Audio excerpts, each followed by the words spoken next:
Smart Listeners, apa kabar Anda di 8 kota yang tergabung bersama dengan kami di Smart FM Network? Kita bakar malam hari Anda dengan semangat motivasi malam hari ini yang tentunya masih terus bersama dengan Founder and Master Teacher of TML, Theocentric Motivation and Leadership, NLP Licensed Practitioner and Sales Warrior Trainer. Sudah ada Pak Eloy Zaluhu. Selamat malam, semangat pagi Pak Eloy. Selamat malam Mas Daril dan semangat pagi untuk semua. Luar biasa. Yes. Tidak terasa kita sudah sampai di part yang ketiga ya. Tentang bagaimanakah the neuroscience of habit ini ternyata memberikan dampak berarti ketika kita mampu memaksimalkan reward state menggunakan relate model. Nah, seperti biasa kami ajak Anda untuk berinteraksi di 0812 11 12 959 atau Anda bisa saksikan kami live audio visual di kanal YouTube Smart FM. Jangan lupa untuk like dan juga subscribe. Baik, Pak Eloy, agar kita tertarik kembali untuk bisa mengingat apa yang sudah kita bahas minggu lalu, bolehkah sekitar 2 atau 3 menit kita review sedikit sebelum kita masuk ke part yang ketiga, Pak Eloy? Silakan. Dengan senang hati Mas Daril, Smart Listeners dan sahabat TML dimanapun berada, kita sudah membahas mengenai apa itu neuro leadership. Ini mengacu pada penerapan temuan dari ilmu neuroscience ke dalam bidang kepemimpinan dengan menganalisa bagaimana sih otak bekerja dan bagaimana mempengaruhi kemampuan kepemimpinan berdasarkan cara kerja otak itu. Jadi ini kira-kiranya bagaimana seseorang membuat keputusan, memecahkan masalah, mengatur emosi, berkolaborasi dengan orang lain, mempengaruhi orang lain, dan tentu saja juga menggerakkan perubahan dalam suatu lingkungan sosial tertentu.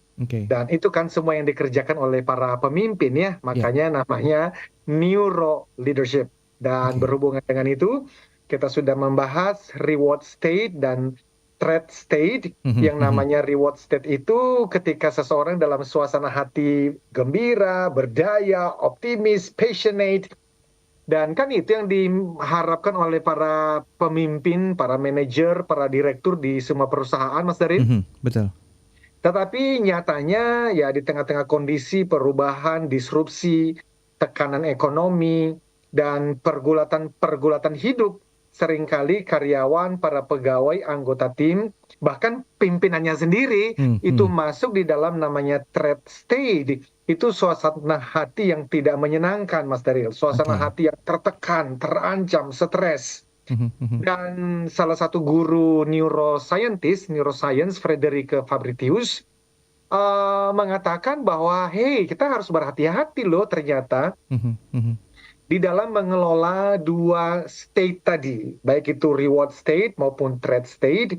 Karena neuroscience menemukan bahwa yang namanya ancaman, yang namanya tekanan, itu ditangkap oleh otak manusia 9 kali lebih kuat daripada yang disebut dengan reward state tadi.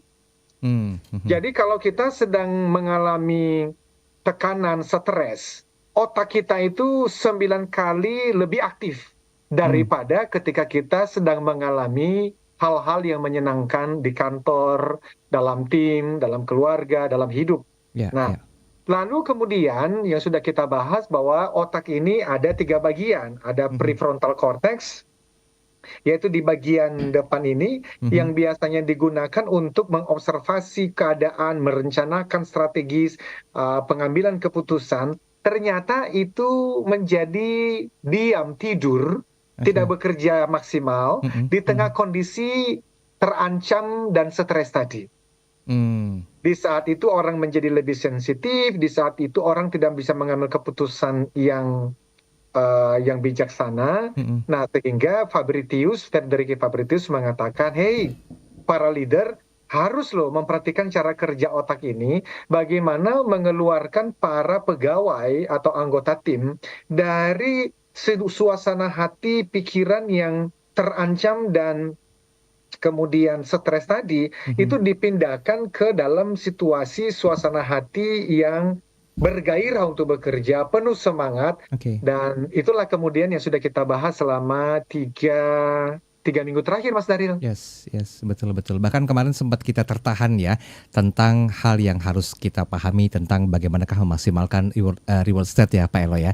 Saya ingat kemarin sampai di energi. Nah, boleh nggak sedikit di 3 menit terakhir kita review sedikit saja Pak Eloy tentang memaksimalkan reward set. Ada caring, energy, dan yang akan kita bahas nanti di sesi ketiga tentang friendly, anatomy, dan juga safety serta fairness. Silakan Pak Eloy. Ya, jadi sebetulnya saya meng-ATM-kan ini dari salah satu guru neuroscience dan saya menggunakannya relate model. Relate itu singkatannya atau akronim, R-nya saya ambil dari kata caring. Di tengahnya kan ada R tuh. Ya. Jadi bagaimana sih kita memaksimalkan reward stay tadi? Ya, maka kita mesti menunjukkan rasa peduli kepada orang-orang di sekitar kita, mulai dari rumah, pegawai, ya, dan seterusnya itu. Nah, energi itu berbicara tentang bagaimana kita sebagai seorang pemimpin itu bukan menjadi energi sucker, kita tuh menyedot energi orang lain, orang-orang di sekitar kita, para pegawai kita, tetapi bagaimana justru kita bisa memberikan mereka semangat dan energi, sehingga waktu mereka bertemu dengan kita, mereka tidak mengatakan, wah, bos gua hebat ya, atasan saya, owner saya hebat ya. Tetapi justru ketika mereka bertemu dengan kita, mereka merasa jauh lebih hebat karena kita memberikan mereka semangat dan energi. Itu yang sudah kita bahas minggu lalu dan tentu saja kita bisa teruskan hari ini dengan namanya friendly, Mas Daryl. Oke, baiklah. Nah, sesuai dengan apa yang disampaikan Pak Eloy di part 3 ini kita akan coba rampungkan ya pembahasan tentang friendly, autonomy, safety, and fairness ya. Kalau di part 1 dan 2 udah dijelasin tuh. Jadi Anda bisa coba putar ulang tayangannya di kanal YouTube Smart FM. Silakan ketik saja Smart Motivation. Nah, minggu lalu Pak Eloy jelas memberikan statement tentang caring. Ternyata relate model ini basically-nya itu diambil dari huruf per huruf dari kata-kata caring, energy, friendly, autonomy, safety, dan juga fairness. Jadi ketika seorang berinteraksi dengan Anda, anggota tim, apakah mungkin Anda dengan mereka, dan apakah mereka berpikir atau merasa bahwa Anda hebat, atau mereka berpikir segala macamnya yang berhubungan dengan merasa lebih atau berdaya, nah itu masuk ke kolomnya caring. Nah, bagaimanakah dengan friendly, autonomy, safety, and fairness? Kita bahas nanti di sesi berikutnya. Smart Listeners, Anda jangan kemana-mana. Kita break sesaat. Kembali setelah komersial berikut ini. Tetap bersama kami.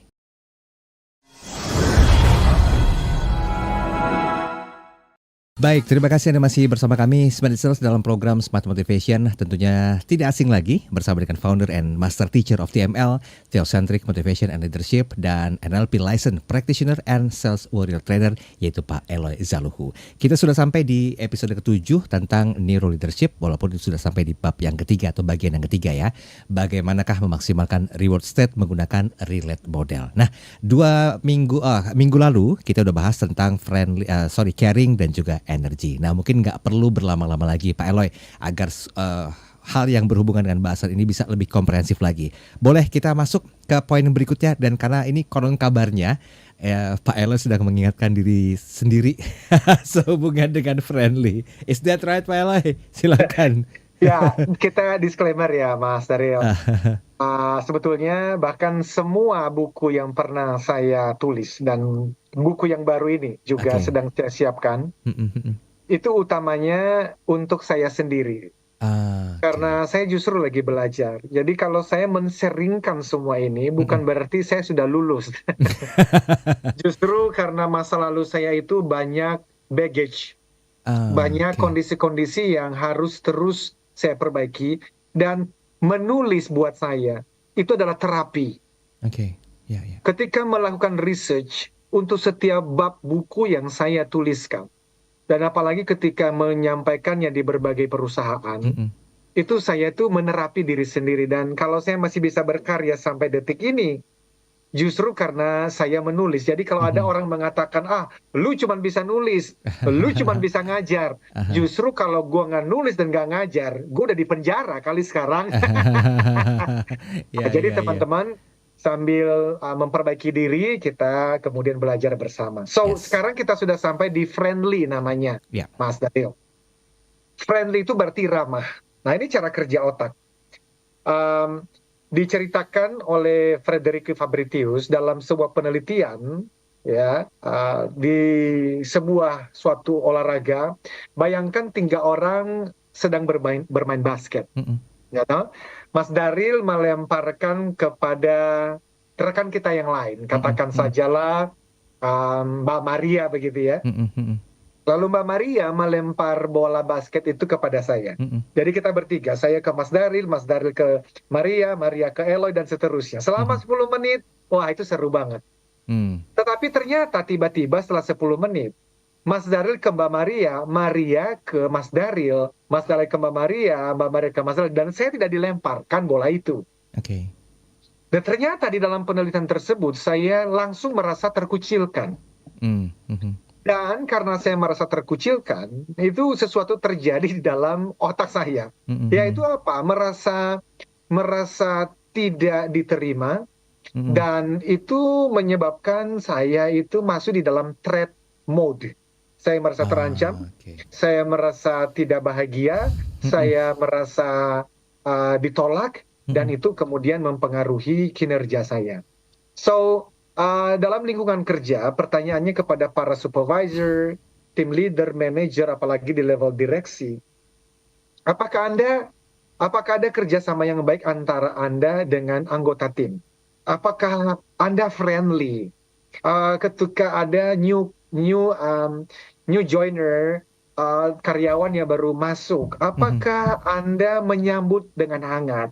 Atau justru ada teman-teman lama yang mulai membuli? Atau Mhm. cara melihatnya ternyata mengancam dan Mhm. membuat dia merasa tidak home, tidak merasa disambut. Dan terus terang saja, saya udah beberapa kali juga menemukan perusahaan seperti itu. Oke. Kenapa saya tahu? Karena kan sebelum training ada satu tahap namanya pre-training assessment. Jadi Mhm. kita ketemu dengan beberapa orang ya sebelum kita melakukan training, dan ada ternyata perusahaan-perusahaan yang tidak welcome anggota tim yang baru, malah secara sengaja itu seperti diancam, lu jangan macam-macam ya. Oke. Dan no wonder kenapa nanti perusahaan itu ternyata sulit sekali untuk mendapatkan innovator, sulit sekali mendapatkan pemimpin-pemimpin yang hebat. Mhm. Karena cara kerja otak, ya itu tadi, manusia kan makhluk sosial ya Mas. Betul, betul. Ketika seseorang diabaikan, apalagi dikucilkan, dia akan sangat terluka. Yes. Nah, sementara lingkungan yang ramah, ya sangatlah perlu dalam membangun kedekatan antar tim, Mhm. untuk Mhm. membangun hubungan baik dengan orang lain, dan sebagai supervisor, manager, direktur, apakah Anda mengetahui, Ya, ya. misalnya ya bahkan sampai ada kedekatan ya, mengenal apa sih yang sekarang menjadi impian dari anggota tim kita ini, Mhm. atau mungkin dia sedang bergulat dengan kondisi keluarga atau kondisi fisik kesehatan.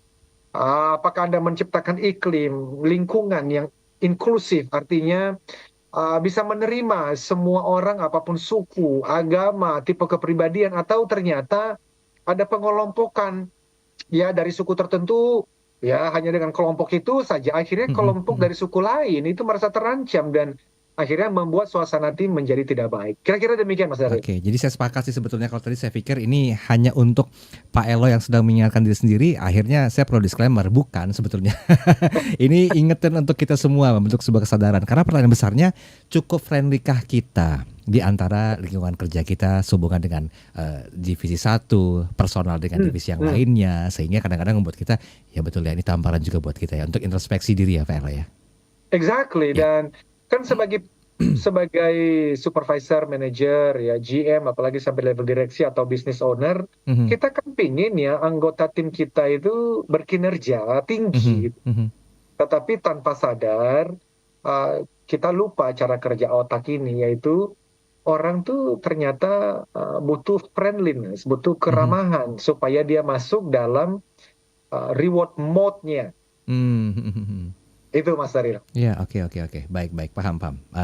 Itu hal yang berhubungan dengan friendly atau ramah. Ini masuk ke poin yang ketiga ya Hmm. dari reward set. Sekarang kita singgung masalah otonomi, Pak Eloy. Silakan. Wih, keren banget. Gue sih suka banget nih otonomi ini. Jadi, small listeners dan sahabat TML.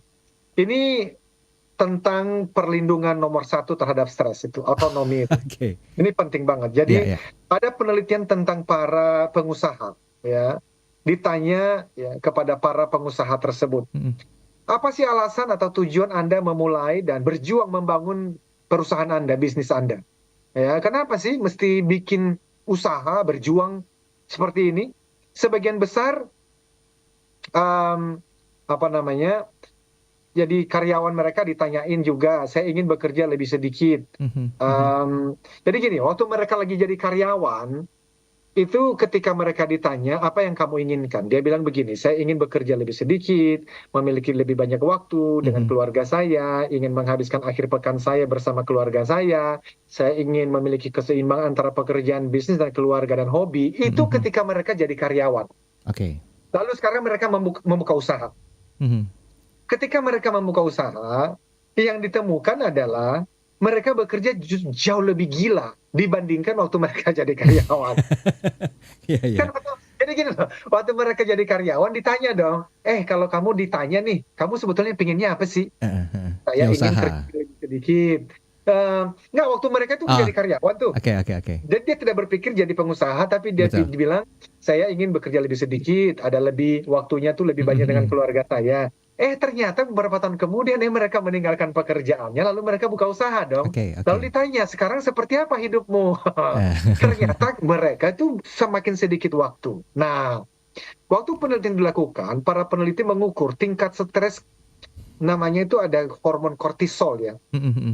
Para pengusaha tersebut ya eh, tepat sebelum mereka memulai bisnis atau perusahaan mereka sendiri. Kemudian para pengusaha tadi beberapa berhasil membangun perusahaan mereka hingga 5 tahun kemudian. Pada saat itu para peneliti menemui mereka dan diteliti jumlah jam mereka kerja Mhm, dan serta tingkat kortisol mereka. mhm. Tingkat kortisol itu adalah level stresnya mereka itu loh. Oke. Jadi Mhm, hormon kortisol itu hormon stres, yaitu yang memiliki peran yang penting pada tubuh. mhm. Namun jika hormon ini berlebihan, waduh, efeknya berbahaya, bisa membawa penyakit tertentu, Mhm, macam-macam. mhm.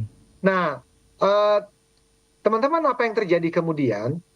Yang ditemukan adalah kenapa kok para pengusaha ini, sekalipun mereka kerja lebih lama, Mhm. level stres mereka harusnya lebih parah, tapi ternyata nggak begitu kejadiannya. Mmm. Malah, biarpun mereka bekerja lebih lama, lebih capek, lebih lelah, tapi level stres mereka justru ternyata tidak separah ketika mereka dulu jadi karyawan. Nah, Mhm, mhm. kemudian ditemukan di dalam penelitian itu, apa sih yang membuat demikian? Namanya otonomi, Mhm. tingkat otonomi. Nah, kita bahas sekarang tingkat Oke. otonomi ini. Jadi, smart listeners, sebagai pemilik usaha, para pengusaha ini bekerja bisa loh dari jam 3 pagi, dia udah bangun mikir, ya toh, mempersiapkan proposal. Dan saya ingat sekali tahun 2005, saya memulai usaha sendiri gitu ya. Itu, um, waduh itu bisa sampai di rumah itu kita nggak ada capek, nggak ada istirahatnya gitu loh. Mhm. Weekend pun ketika kita punya tim di hari Sabtu, hari Minggu, ya kadang-kadang kita WA tidak dibalas, kita tuh otak tuh terus bekerja. Mhm, mhm. Ini dari pagi saya bangun ini Mas Daril, Mhm. itu tadi kita meeting di kantor, dilanjutkan dengan rekaman TML Podcast, lanjut meeting dengan PLN Icon, kemudian langsung lagi kita taping TML Podcast dengan Pak Teguh, direkturnya PLN Icon. Mhm. Perjalanan dari sono langsung ke sini. Persiapan materi saya sampaikan kepada Mas Daril. Mhm, Lalu mhm. ini kita sudah setengah 9. Pertanyaannya, stres nggak? Ada level stresnya. Tapi Oke. why? Dari penelitian ini mereka bilang, karena si para self-employed atau yang jadi pengusaha itu, bentuk stres yang mereka rasakan berbeda dengan level stres yang dialami oleh para pegawai. Setuju. Dalam artian apa? Dalam artian otonominya itu loh Mas Daril. Mhm, mhm. Karena si pengusaha tadi, self-employed tadi, kan dia yang memilih untuk mengerjakan itu. Betul. Sementara anggota tim, dia akan menerima beban kerja dari atasannya. Nah, ini maksudnya para neuroscience itu ngomong begini kepada para pemimpin, hey, berempatilah dengan anggota timmu itu. Kadang-kadang para pengusaha, pemilik bisnis, itu menuntut anggota timnya, lu mesti kayak gua dong. Lihat gua nih, kerja 7 hari tanpa stop. Nah, si neuroscience ngomong begini, iya sih bos, tapi kan lu yang milih. Betul, betul. Ada otonomi di sana, kata mereka. Nah, tapi saya mengatakan ini kepada tim saya yang lagi mendengarkan, bukan berarti Anda bisa menggunakan excuse itu. Makanya kita membangun budaya kan. Namanya lampaui batas, beresolusi, raih target. Kalau kita menjadikan ini sebagai excuse untuk mengatakan, ya itu Pak, makanya di hari Sabtu saya jangan dihubungin dong. Loh, ya kalau ternyata ada klien yang butuh ya masa enggak? Tapi minimal dengan kita mengerti hasil penelitian dari neuroscience ini, para pemimpin itu jangan apa tuh ya, jangan langsung melabel ya anggota tim saya itu nggak bisa diandalkan karena mereka nggak punya komitmen seperti saya. Beda bos, Oke. otonomi namanya, otonomi. Ah, itu Mas Daryl. Oke, baik. Dan saya baru sadar ternyata dari apa yang disampaikan Pak Eloy di materi ini, satu poin dengan poin lainnya itu saling berhubungan ya, Pak Eloy ya. Ya kan?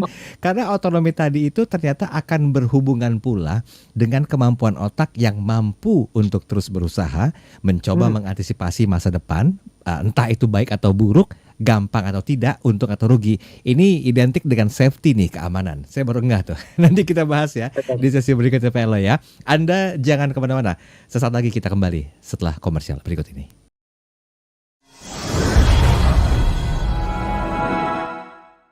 Baik, terima kasih Anda masih bersama kami dalam program Smart Motivation bersama dengan Pak Eloy Zaluhu, Founder and Master Teacher of TML, Theocentric Motivation and Leadership, NLP, Licensed Practitioner, dan juga Sales Warrior Trainer. Oke, baik. Pak Eloy, sebelum kita masuk ke poin yang berikutnya ya, setelah tadi saya mengeluarkan statement, ternyata ini sebetulnya saling berhubungan antara satu poin dengan poin yang lainnya dalam kontekstual tabel-tabel yang kita bahas malam hari ini, yaitu tabel reward state menggunakan relate model. Caring identik berhubungan dengan energi. Energi pun demikian, menghasilkan satu hubungan dengan friendly, termasuk tadi otonomi. Bahkan nanti ada seperti apakah bahasannya untuk safety dan juga fairness ya Pak Eloy. Pak Eloy, satu pertanyaan boleh dari WhatsApp nih Pak Eloy? Silakan. Oke, ini dari Ibu Nurbani. Selamat malam Pak Eloy. Bagaimana caranya kita mampu memotivasi diri dari pandangannya TML, khususnya untuk bisa mengikuti semangat dan jejak sukses para pimpinan yang memang mereka mengadopsi ilmu-ilmu yang baik dan juga benar untuk kemaslahatan perusahaan. Oke, Oh, silakan. keren, Pak. Gimana Pak Eloy? Um, kata kuncinya adalah identitas, Mas Daryl. Oke. Identitas itu artinya bagaimana seseorang memandang dirinya sendiri. Jadi identitas diri atau konsep diri namanya itu. Sebetulnya tidak semua pimpinan itu hebat. Tidak semua, maksudnya pimpinan dalam arti jabatannya. Ya. Seseorang tuh bisa menjabat sebagai direktur, ya. Tetapi menjabat sebagai direktur itu karena posisi lagi kosong. Tetapi pejabat yang juga adalah pemimpin ya, direktur yang memang pemimpin hebat, itu punya yang namanya identitas orang hebat. Contohnya maksudnya begini Mas Daryl. Bagaimana Ibu Nur tadi ya. Nurna. Bagaimana Ibu memandang diri. Seorang orang yang disiplin, tepat waktu, dia memandang dirinya memang orang yang disiplin dan tepat waktu. Orang yang selalu terlambat, itu dia sadar atau tidak sadar, memang memandang dirinya orang yang sering terlambat. Pertanyaannya begini, apa sih yang menyebabkan seseorang melakukan tindakan atau perilaku tertentu secara berulang? Berarti kalau berulang itu kan habit. Makanya ini the neuroscience of habits. Habits yang dibangun dengan cara kerja otak. Kenapa seseorang melakukan suatu tindakan atau kebiasaan tertentu? Mhm. Alasannya adalah the way cara mereka memandang diri. Jadi kalau mau mengubah kebiasaan, ubah apanya? Ubah dulu identitasnya, cara memandang dirinya. Jadi Oke. kalau tadi pertanyaannya gimana sih Pak Eloy kita tuh bisa meniru, bisa mencontoh, meneladani pimpinan-pimpinan, pengusaha-pengusaha yang hebat itu? Mhm. Maka jawabannya adalah lihat diri Anda, bangun identitas diri Anda sebagai seorang figur pribadi yang Anda mau contoh itu. Contoh misalnya, Ibu mengenal seorang pemimpin namanya Pak Slamet. Mhm. Maka Ibu kan mengatakan, dia tuh pemimpin hebat loh. Lalu kalau dalam ruang kelas atau kita lagi coaching, saya akan tanya, Ibu mengatakan Pak Slamet pemimpin hebat, apa yang hebat dari sisi karakternya? Oh iya, beliau itu tuh jujur sekali itu loh. Mhm. Oh iya, itu dari sisi karakter. Kalau dari sisi kompetensinya, wah Pak, dia seorang strategis ulung Pak. Dia itu kalau, oke, sekarang sudah punya satu karakter itu seorang yang jujur, satu kompetensi adalah seorang yang strategis banget. Mhm. Lalu saya akan mengajak Ibu untuk, Ibu, yuk kita nonton yuk. Saya ajak Ibu itu masuk di dalam bayangannya, imajinasinya. Mhm. Ibu pejamkan mata, nonton di layar, itu ada diri Ibu di layar itu. Dan Ibu adalah seseorang yang punya integritas tingkat tinggi seperti Pak Slamet yang Anda idolakan itu. Mhm. Dan Ibu punya satu kompetensi, yaitu apa? Ibu adalah seorang yang jago membuat strategi. Kalau Ibu jago membuat strategi, itu berarti Anda tahu product knowledge-nya, Anda tahu pasar di mana Anda sedang berbisnis, dan seterusnya. Lalu saya bimbing, itu salah satu teknik kan. Sehingga di dalam pikiran bawah sadar si ibu ini, dia adalah seorang pribadi yang punya karakter dan kompetensi seperti si Slamet yang dia idolakan tadi. Mhm. Mhm. Sebelum ibu melihat diri dengan identitas seperti Pak Slamet, nggak akan mungkin pernah jadi seperti Pak Slamet. Oke. Itu sebetulnya ada teorinya di dalam buku Atomic Habits-nya James Clear. Dia bilang banyak orang mau mengubah hasil dengan cara mengubah proses. Mhm. Tetapi orang lupa bahwa kalaupun Anda tahu proses kerjanya Pak Slamet, belum tentu Anda mau mengerjakan proses itu seperti Pak Slamet. Kenapa? Karena identitas Anda tidak seperti identitas Pak Slamet. Identitas itu apa? Cara memandang dirinya. Pak Oke. Slamet mengerjakan sesuatu itu. Misalnya kalau bagi seorang sales, prospecting, follow up, follow up, follow up. Ya, itu kan proses. Mhm. Mhm. Karena dia melakukan prospecting dan follow up secara rutin, jelas kenapa dia capai target. Tapi kenapa dia capai target? Karena dia follow up dan prospecting. Mhm. Kenapa dia rutin dan disiplin melakukan itu? Karena dia memandang dirinya sebagai sales warrior yang rajin melakukan proses dan follow up. Pertanyaannya, Anda mau untuk follow up, Anda mau untuk prospecting, tapi tidak punya identitasnya. Nah, kalau kita bawa Mhm. orang sampai ke hutan Ciwidey Jawa Barat, kita itu di dalam Sales War Military Camp bukan hanya menanamkan how to-nya, Mas. Hmm. How to-nya itu seorang sales itu mesti ini dan ini. No, banyak orang sudah tahu itu kok. Pertanyaannya dia tahu tapi dia nggak lakukan. Kenapa dia nggak lakukan? Karena dia belum memandang dirinya sebagai orang yang cocok untuk mengerjakan proses itu. Kira-kira begitu, Mas Daniel. Oke, berarti ini sebetulnya aktivitas-aktivitas yang perlu kita lakukan dalam hal memandang diri. Ini akan relate ya dengan keamanan atau safety kita ya. Karena kan otak kita kan akan terus berusaha untuk menjadi role model seperti yang kita idolakan ya Pak Eloy. Benar banget, Mas Daniel. Namun punten ya, punten. Sebelum saya ke sana, saya boleh mundur selangkah aja. Silakan, silakan. Karena tadi saya itu keloncat untuk membahas mengenai si otonomi tadi. Ya, Mhm. saya khawatir sekali lagi ada teman-teman di luar sana yang salah mengartikan ini, Mas Daryl. Oke, oke. Jadi begini, teman-temanku para supervisors, managers sampai level direksi di luar sana. Mhm. Kalau kita mau memberikan otonomi kepada anggota tim kita, salah satu caranya adalah hindari micromanaging. Hmm. Micromanaging itu kita itu teliti dari A sampai Z. Dan sekali lagi, saya mesti ngomong pada diri saya sendiri nih. Karena kadang-kadang saya melakukan itu. Walaupun alasan saya melakukan itu tidak selalu juga karena sayanya yang gila kerja, bukan. Tapi ada anggota tim yang mungkin baru bergabung, sehingga itu masih di micromanage. Tapi pada intinya adalah mari kita berikan otonomi kepada anggota tim, di mana mereka bisa bekerja dengan, nah itu ini tanda kunci, kata kuncinya, style mereka sendiri. Kadang-kadang kita sebagai pimpinan itu, kita punya gaya tertentu gitu loh Mas. Ya. Dan kita tuh maunya, ya lakukan di gayaku. Nah, kita semua menginginkan, ini kalau saya bicara kepada rekan-rekan yang sedang, iya tuh bener, aku butuh otonomi. Oke, dengarkan baik-baik ya. Kita semua menginginkan dan membutuhkan otonomi, lebih dari yang kita mengerti selama ini. Walau jelas dalam hal otonomi, ada perbedaan tingkat kebutuhan yang berbeda antara satu orang dan orang yang lain, Mas. Ada kebutuhan otonomi yang tinggi sekali. Nah, bagi orang-orang seperti ini, saya sarankan untuk Anda, jangan jadi pegawai. Tetapi Anda menjadi minimal self-employed atau jadi pedagang pengusaha. Kenapa? Karena kalau Anda paksakan diri untuk menjadi pegawai, Anda nanti tidak akan happy karena Anda merasa, kok gue dikekang terus nih, gue maunya A, B, C, D. Well, Anda lagi di dalam satu perusahaan itu di mana-mana pasti ada koridor-koridornya. Saya tidak cocok jadi pegawai, Mas. Saya tidak cocok jadi pegawai. Nah, padahal kita tahu ya tadi di semua organisasi ada aturan atau kebijakan yang harus dipatuhi oleh semua orang. Dan orang-orang yang maunya tuh, aku tuh mau bebas. Ya, lu nggak cocok jadi pegawai. Tapi orang-orang, ya itu tadi orang-orang itu lebih cocok jadi self-employed, kerja sendiri aja. Kerja mandiri aja, ada stresnya sendiri loh ya, tapi nah, tapi ada juga tipe individu yang kebutuhan otonominya sedang-sedang saja.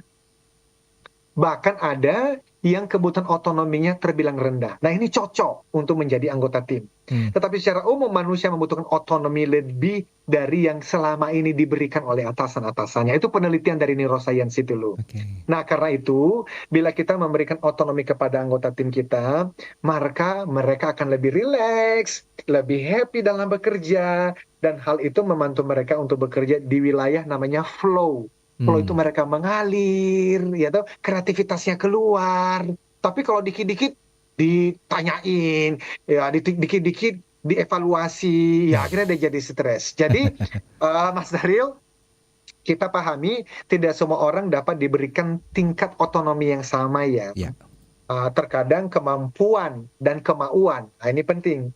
Kemampuan dan kemampuan kerja seseorang ya belum bisa diberikan otonomi yang terlalu besar dulu. Karena itu bagi teman-teman ya yang sedang mendengar pemaparan ini, mungkin berpikir, saya butuh otonomi yang lebih besar dari atasan saya. Well, bisa jadi Anda benar, bisa jadi, dan itu penelitian dari neuroscience. Tetapi tanyakan juga, apakah saya sudah cukup mampu dan mau bertanggung jawab untuk diberikan otonomi yang lebih besar. Karena hal itu berhubungan erat dengan kemampuan, ability, dan juga kemauan ya dan kemampuan kerja Anda. Demikian Mas Daryl. Kita break sebentar. Nanti kita bahas lebih detail di sesi berikutnya yang berhubungan. Ini masih utang satu ya PL ya, penjabarannya ya. Iya.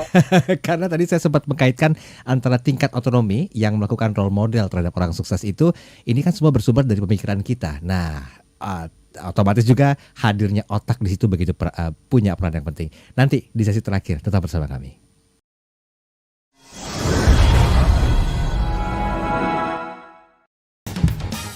Baik, sesi terakhir dalam program Smart Motivation bersama dengan Pak Eloy Zaluhu, Founder and Master Teacher of TML, Theocentric Motivation and Leadership, NLP Licensed Practitioner and Sales Warrior Trainer.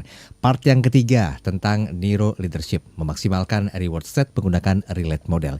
Ini saya pastikan tidak cukup waktunya untuk bisa membahas semuanya, karena kalau dari sisi otonomi sendiri itu udah banyak gitu loh hal-hal yang disampaikan oleh Pak Eloy Zaluhu, dan ternyata itu emang ya anggaplah bagian dari hak kita ya untuk mendapatkan dan juga merasakan itu. Tapi ini akan identik Pak Eloy dengan poin-poin yang sempat tertunda tadi. Saya sempat menghubungkan antara otonomi, role model yang ditanyakan tadi dengan keamanan atau safety. Karena otomatis hal yang kita inginkan terjadi dengan melakukan sebuah bentuk role modeling terhadap sosok seorang, itu kan akan mengaktifkan hormon di otak kita yang terus-menerus akan berusaha mengantisipasi masa depan, ini memprediksi baik atau buruk dan gampang atau sulit. Nah, bagaimana penjabaran tentang keamanan atau safety ini kalau diriletkan dengan otonomi atau kemampuan otak kita, Pak Eli? Very good. Thank you, Mas Daryl. Yes, jadi betul sekali. Otak kita itu terus-menerus memang ya berpikir, berusaha mengantisipasi masa depan. Betul. Ya, tadi disampaikan itu apakah masa depan saya ini baik atau buruk nih? Akan mudah atau sulit nih dalam bekerja di tempat ini? Sebenarnya gua untung apa rugi sih bekerja di sini? Itu otak kita terus berpikir. Oke. Dan ya itulah aktivitas dari limbic system kita namanya ya. Ketika kita berinteraksi dengan siapapun, otak kita ya atau limbic system kita membuat kesimpulan tentang masa depan. Di lingkungan kerja kita, apakah atasan saya ini ya membuat saya ini di sini bekerjanya itu aman nih ke depan, atau justru wah kayaknya gue dijegal nih di sini, nggak bisa nih. Sehingga jadi apakah nyaman bekerja di sini dan seterusnya. Jadi smart listener, safety itu bagaimana kita membangun lingkungan kerja lah ya bagi anggota tim kita supaya mereka merasa aman dan nyaman. Contohnya, apakah status pekerjaan saya aman di perusahaan ini? Apakah tahun depan saya masih bekerja di sini? Atau, waduh, jangan-jangan gue kena PHK nih. Bila seseorang merasa tidak safe, maka ya dia tidak akan bisa perform, as simple as that sih. Dan ada penelitian-penelitian lebih mendalam yang dilakukan oleh Profesor Amy Edmondson namanya dari Harvard University. Dan dia menuliskan itu, merangkum semua penelitian itu dalam satu judul buku, judulnya Organizational Safety. Kita tapi ya rangkum saja bahwa semua orang itu akan berkarya dengan baik kalau dia merasa aman di tempat itu. Tapi kalau di situ ya office politiknya kencang banget, ya sikut kanan, sikut kiri, injak bawah, jilat atas, maka mungkin untuk sementara waktu kelihatan ada hasil yang wah, itu kita capai target, tapi biasanya tidak bertahan lama. Setuju. Betul. Kalau hasilnya mau bertahan lama, ya udah, neuroscience bilang otak itu membutuhkan safety, dia bekerja di sana. Maka nanti dia akan mengeluarkan seluruh dari dirinya, lembur pun dia mau, karena dia ngerasa gue aman kok di sini. Masa depan gue bisa berjuang, di sini gue bisa aman. Dan itulah tugas para pemimpin di tempat itu, Mas Daryl. As simple as that sih. Oke. Jadi sebenarnya ini tantangan juga ya buat para pemimpin dan juga kita selaku people atau SDM-nya Pak Elo ya. Agar ada satu bentuk simbiosis mutualis lah, yang kadang-kadang itu terlupakan gitu loh. Kebanyakan pemimpin hanya mengambil keuntungan dari timnya yang solid. Tapi tim yang solid tuh nggak ngerasa kok saya tuh nggak dianggap ya dengan nggak diberikan otonomi. Karena memang banyak orang-orang yang sadar akan hal itu, Pak Elo ya. Oh iya, dan itu nanti ditutup dengan yang keenam namanya fairness. Fairness itu adil apa enggak sih tempat gua kerja nih? Atasan saya ini ya adil apa enggak sih? Bahkan ini ada hasil penelitian neuroscience ya, Mas. Gimana? Jadi ya smart listeners, bayangkan Anda diberikan uang 1 juta rupiah, oke? 1 juta rupiah. Atau lebih dramatis lagi, 10 juta rupiah deh, 10 juta rupiah ya. Lalu Anda tuh diberikan kebebasan untuk membagi uang itu kepada beberapa orang dalam ruangan di mana Anda sedang berada. Let's say di ruangan itu ada 10 orang, ya kan? Jadi Anda dapat 10 juta, lalu kemudian di dalam ruangan itu ada 10 orang, dan Anda diberikan keleluasaan untuk membagi berapapun. Ya kan? Nah, katakanlah A, B, C, D sampai orang atau orang pertama sampai 10, lalu kemudian Anda memberikan 20.000 kepada orang yang si A atau si B, si A lah ya. Ternyata di dalam penelitian itu, si A nggak nerima 20.000 itu, Mas. Ya, lalu ditanya, ada apa? Lalu apa yang terjadi adalah dia merasa it's not fair. Loh, nggak fair gimana, kan lu nggak mengerjakan apa-apa, dikasih 20.000, kan lumayan dong, bersyukurlah. Tetap lu nggak diterima, dan bukan cuma dia, 10 orang lain juga sepakat, nggak mau lah. Lah ada apa? Karena itu mengganggu yang namanya adalah rasa keadilan. Nah, Hmm. ini ada dua orang peraih hadiah Nobel yang meneliti ini. Namanya adalah Daniel Kahneman dan Amos Tversky, PhD. Hmm, hmm, Jadi hmm. umumnya bila diberikan uang di bawah 20.000 tadi, mereka akan menolak uang, tanda kutip uang gratis itu. Hmm, hmm. Dan so, kan teori ekonomi ya berdasarkan pada namanya itu homo economicus, orang memaksimalkan keuntungan. Tetapi dalam situasi atau relasi sosial, manusia lebih suka tidak mendapatkan uang gratis tadi sama sekali daripada mendapatkan kesepakatan yang tidak fair. Hmm, hmm, hmm. Nah, ini kesimpulannya. Jadi untuk para pemimpin, um, gini loh, keadilan itu tentang persepsi seseorang. Jadi si A, si B sampai orang ke-10 tadi, dia lihat ada orang yang dapatkan 10 juta. Dia kasih ke gue cuma 20.000. Ah, mendingan nggak usah dah. Hmm. Nah, maka ketika seseorang meminta imbalan yang lebih tinggi di tempat kerja Hmm, hmm. atau di dalam kesepakatan sosial, umumnya itu tidak selalu berhubungan dengan uang loh. Nah, itu yang mau dikatakan oleh neuroscience. Ya, ya. Melainkan persepsi keadilannya terganggu loh, fairness-nya. Ya, artinya mereka merasa bahwa apa yang telah kulakukan, kukontribusikan, ini kayaknya penghargaannya, pengakuannya ini nggak setimpal ini. Nah itu ketika mereka merasa itu, maka akhirnya mereka masuk di dalam namanya threat mode. Jadi ya Ah. tadi merasa tidak adil, merasa terancam, merasa tidak happy, dan itu mempengaruhi kinerja mereka. Demikian Mas Daryo. Oke, baik, baik. Ini Pak Elo, waktu kita sangat terbatas. Tinggal 3 menit, kita harus review sedikit dan izin Pak Elo ambil konklusinya khusus untuk bahasan malam hari ini. Silakan. Oke, terima kasih Mas Daryl. Jadi smart listeners dan sahabat YML, kita selesaikan di sini pembahasan kita mengenai neuro leadership, memaksimalkan reward state menggunakan relate model. Mhm. Oke, dan kita sudah membahas relate model itu adalah caring, energy, friendly, autonomy, safety, dan fairness. Mhm. Oke, nah secara singkat, caring itu apa? Ketika seseorang berinteraksi dengan Anda, ya anggota tim khususnya dalam hal ini, apakah mereka berpikir bahwa mereka itu diberdayakan, menjadi ada orang yang hebat ketika ketemu Anda, atau mereka berpikir bahwa Anda yang paling hebat? Intinya begini, ketika Mhm. Anda ketemu dengan anggota tim, jangan terus-menerus ngomongin mengenai kehebatan Anda, tetapi encourage lah mereka, semangatilah mereka, karena itu yang mereka butuhkan, apalagi Gen Z, ya, generasi Z itu sangat membutuhkan. Ya, yang kedua adalah Mhm. energi. Mhm.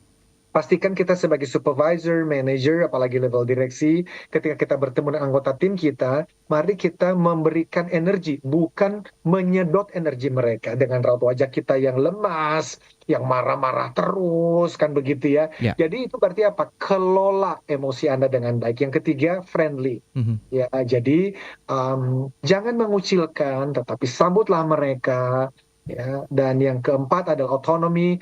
Jangan micromanage, tetapi berikanlah mereka keleluasaan untuk bekerja sesuai dengan style gaya mereka masing-masing. Walaupun saya juga titipkan kepada rekan-rekan anggota tim, kalau Anda menginginkan otonomi yang lebih besar, tanyakan diri dulu.